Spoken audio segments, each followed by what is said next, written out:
So the defending champs get game one against the Los Angeles Lakers. A.J. Mitchell had 18 points. 10 players scored in double figs for OKC. They win it by 18. Welcome back inside the studio. Maria Taylor alongside the Hall of Famers. We here. We here. The table so hard. Tracy McGrady, Vince Carter, and Carmelo Anthony here with you.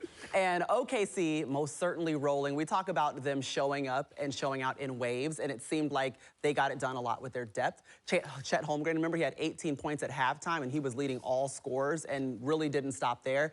But he was kind of the tone setter a little bit offensively. Yes, he was, rightfully so, because they had a game plan to slow down SGA, and I think he did a great job of just being active and being in position for SGA and finishing around the rim, clogging the gaps up, you know, altering shots. He was all over the place. He's had his imprint on this game, which I expected him to be because he's such a talented player and have versatility to do a lot of things on both ends of the basketball court. And when you have a guy like that and you have a point guard like Shea who his willingness to get off the ball, accepting the double team. It took him a while to figure it out, 7 turnovers, but second half, the ball was moving. They got every shot they want. Chet or the big understood, if I just slash in the middle at the free throw line or into the paint, I get every shot I want, and that's why he had such a good game. Well, I'm glad we're talking about Chet because apparently he's ready to go. Big-time friend of the show. The first interview we ever did on NBC was in OKC. It was the post-game interview with Chet Holmgren. Thank you so much for joining us, buddy. It was a good one. We just caught you on the floor. We're like, come over here.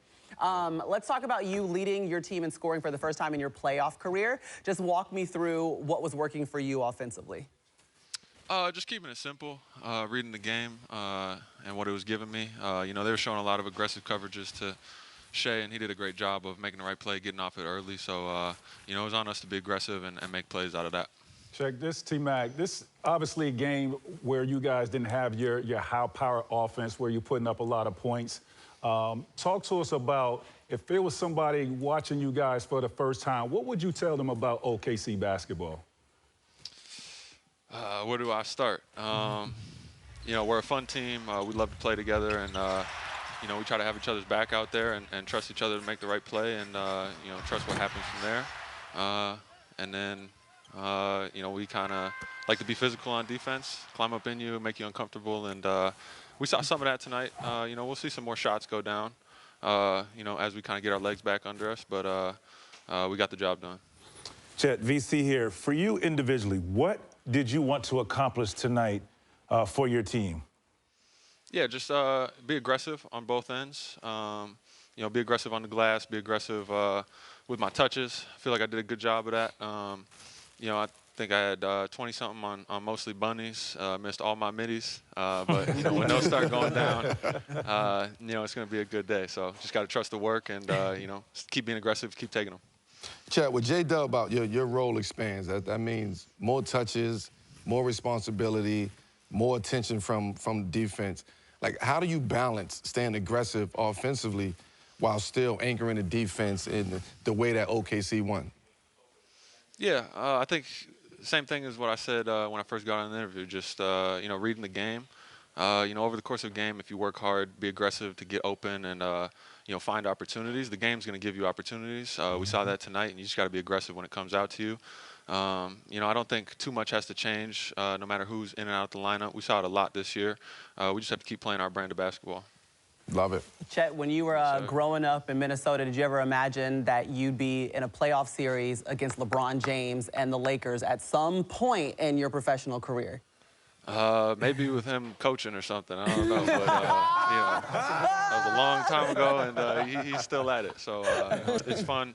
It's fun to go at it, you know, with great players, and he's one of them. So. Yeah, well, you're a great player too, Chet. We appreciate you showing up, being a part of the show. Chet Holmgren led his team in scoring, rebounds, and blocks tonight. Get some rest, youngin. Friend of the show. Yeah, yes, go hop in an ice bath if you want to do it till you're 41 years old, because you're only 24. You got some time, buddy. I don't know if my knees can last that long, but it's possible, baby. It's possible. Anything is possible. It's funny, though. It's just fun to watch this young OKC team, always energetic. And even when, and you heard Shea kind of saying it a little bit earlier, like it doesn't have to be perfect from him. If he has to find a way to distribute because the double team is coming, he can do that. Remember when we talked about A sides and B sides? Yeah. It seems like they have several different sides and identities that they can turn to if need be. They do. They have a Shea identity, They have a J-Dub identity, a Shea and J-Dub identity. They have a Chet identity. And then they have a defensive team out there that has an identity. That's too many identities for you to go at, you know, of each night and try to figure out or try to stop or try to game plan for that. It's very hard. We watch this game. It's very, very difficult to get a shot, to be efficient, to figure out how OKC scrambling, where they scrambling from. Offensively, if you double team, they wasn't double teaming Shea. I just want to clear that up. They was just shadowing him. They was shading him, sending two people, making him see two people. So it wasn't a real double team. Right. But that's easy. It wasn't an aggressive double team. So it's easy corral. to a corral. There you go. It's easy to pass out of those corrals. And now you got guys who are willing to make plays, willing to be the quarterbacks out of that pick and roll. You got guys cutting who understand the offense, understand the system. This series right here, man, is wow. All I gotta say is wow. It's following kind of what we saw during the regular season, VC. We talked about the margin of victory that OKC had. It just seems like they have the Lakers. And that's it. But you know, we talked about the Lakers needed to play perfect basketball, and they cannot turn the ball over. They averaged 18 turnovers, and they had 18 turnovers tonight. And it's unfortunate because your defense forced 7 turnovers on Shea. So it gives you that opportunity that you want to kind of get extra possessions. That's what we talk about, turning OKC over, extra possessions on the offensive glass, which they won that as well.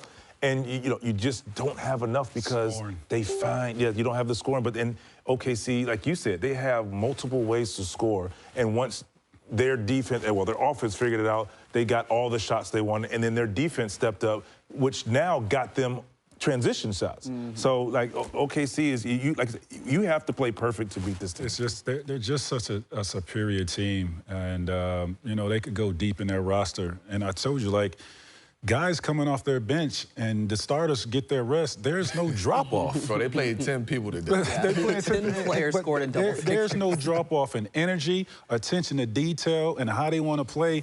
Like the bench, some of the bench guys can actually be their starter. That's how well they play. And when you talk about, you know, multiple guys being able to get their own shot, OKC has that. The Lakers do not have that, right? And that is an advantage for OKC because you just keep coming with guys, you know, that can get their own shot. Casey Wallace can get his own shot. Isaiah Joe. You see what Jared McCain did. He came in and hit 2 threes. So, you know, the Lakers, I thought, had a great game plan, obviously keeping it close throughout the game. But when the fourth quarter comes, that's when, you know, you got to be perfect. Yeah, you gassed. And they have one more gear. They have one more gear. And I meant 10 players actually scored, 4 in double figures. So some adjustments.